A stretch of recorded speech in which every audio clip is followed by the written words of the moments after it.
It's time for a redo video that I've done a long time ago, mainly because, well, I've gotten some complaints or stuff like that. I think it's time I redo my comparison between the Slim PlayStation 2 to the Fat PlayStation 2. I need to mention the white one is a 79001 PlayStation 2 Slim, and the Fat shown here is not the same one that was shown in the last video. The one in the last video was a 30001R. This is a 39001. I actually have two Fat PS2s. The other one that I have, I'll show in a moment. It's really cool. So what's the one I'd recommend? It really depends on what you're going to use it for. And it also depends on what features you're going to use. If you're going to take it around with you, if you're going to do some homebrewing and stuff, or you get the idea. Soft modding. Well, that's for you to decide. On the Slim PlayStation 2, let's take a look at that first, because it's on top. This is a 79001 model, just like the one Mark from Classic Game Room has, except his is black, just like the Fat model. Mine's the ceramic white SingStar edition. I got the system loose without SingStar. It came with a bunch of games. SingStar was not one of them. And the one that I only kept one of the games that was with the system. It's in the disc tray. I'll show in a moment. This is your power reset button. You tap it to power, tap it again to reset, or hold it to turn it off. This is your eject button. What I love about the Slim PlayStation 2 is it's a top-loading design just like the Fat PS1 and the Slim PS1. I have Naruto Ultimate Ninja in there right now. This is the only PS2 game that I kept from that was shown in my unboxing video. I apologize that my video was trash, but I was new to YouTube at the time, so cut me some slack.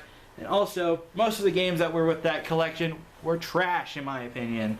Well, at least to me. They weren't too valuable to me. I only kept Naruto Ultimate Ninjas because I'm a huge Naruto fan. I also love Shippuden, and I also love Boruto. That's why I kept Naruto Ultimate Ninja. On the front here, you have two controller ports, your two USB ports for SingStar, and I think the iToy plugs into there as well. I'm not sure if you can load USB thumb drives for that. That's where the homebrewing comes in. You got a vent right here, which is not existent on the 90,000 model.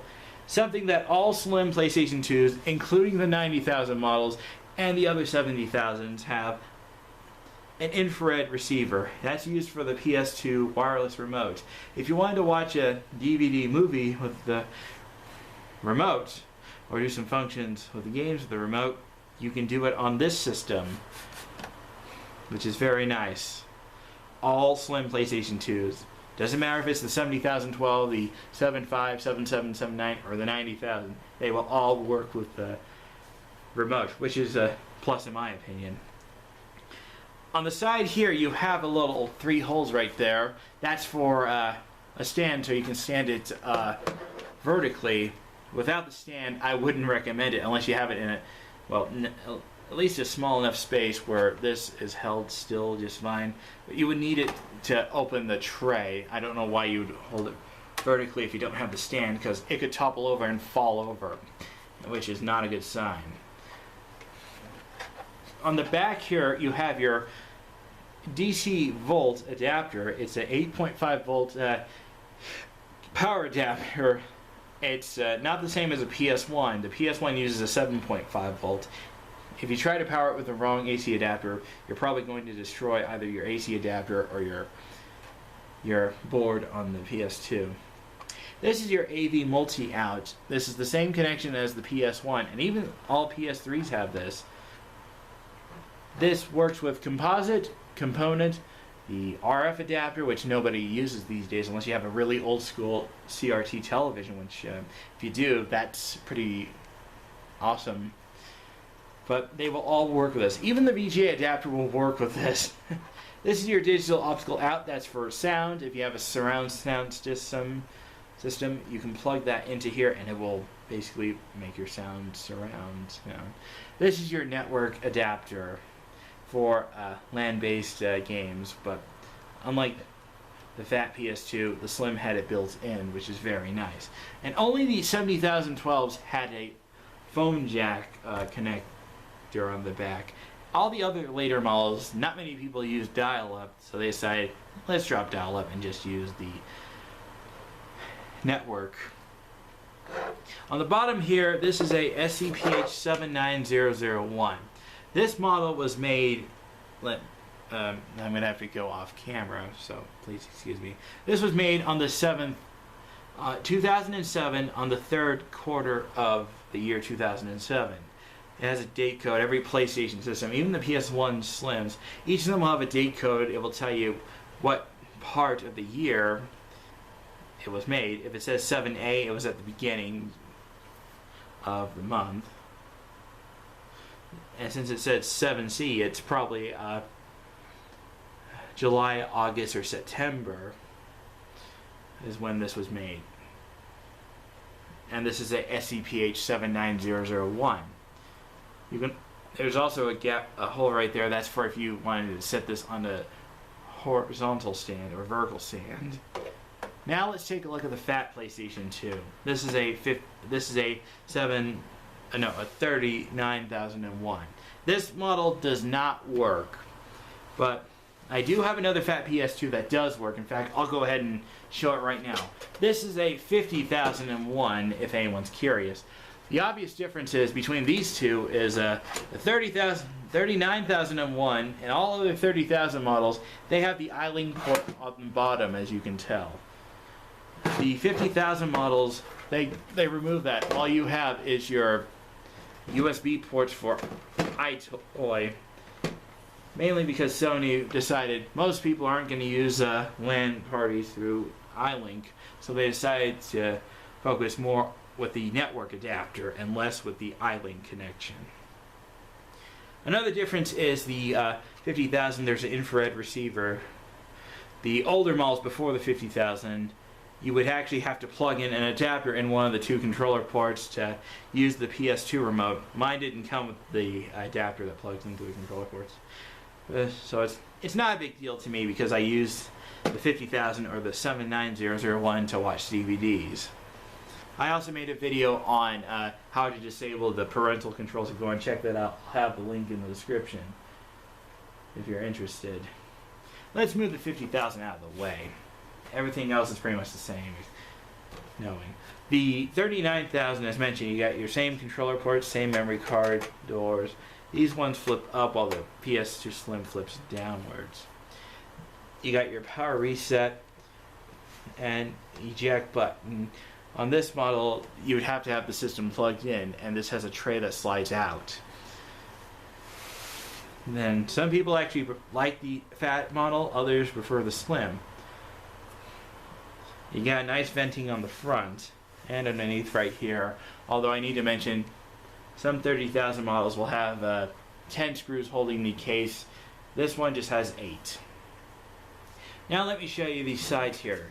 This one you can stand easily and you don't have to worry about it toppling over. This is less likely to fall over, something that the Slim unfortunately has the problem that it does. It has a nice Sony logo right there. And just like I forgot to mention, you can rotate the logo on both systems. Even the Slim you can also do. See, you can rotate the logo. That's a nice feature. Now, let's get to the back side. On the back side, you've got your power switch here, power jack. It's internal power supply, not external, just like the Slim. Although the 90,000 Slims have a internal power supply. The AV multi-out, just like the Slim as mentioned, you can use RF, composite, component, VGA, etc. This is your digital optical out. You have a bigger fan in here. It's either a pro or a con depending on how you look at it. This is a 39,001 model PS2. This one was made at the end of 2002 because it says 2D. And this is your expansion bay. Let me go ahead and open this. In here, I know it's pretty dusty, but this is not my main PS2 unit. This is just for parts. Because as mentioned, this one does not work. you have a little connector right there. This is for the HDD adapter that you stick on the back, your network adapter, and if you have the network adapter, you can actually hook a hard drive to this. Something that if you want to do homebrew or load your PS2 games on that without having to worry about the laser working and stuff, you can actually load PS2 games that way. There are ways to get the 70,000 model to work. You could get a third-party housing case to actually run the HDD part with the PS2 Slim, but I need to mention, getting that case is not that easy. But other than that, in conclusion,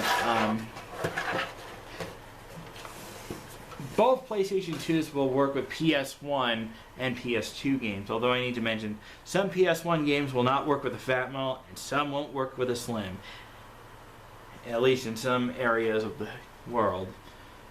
I'll go ahead and show what the power adapters look like. On the Fat PlayStation 2, you just use a standard power cable like this, as you can tell. And on the Slim, you use this adapter, which I'm going to get right now.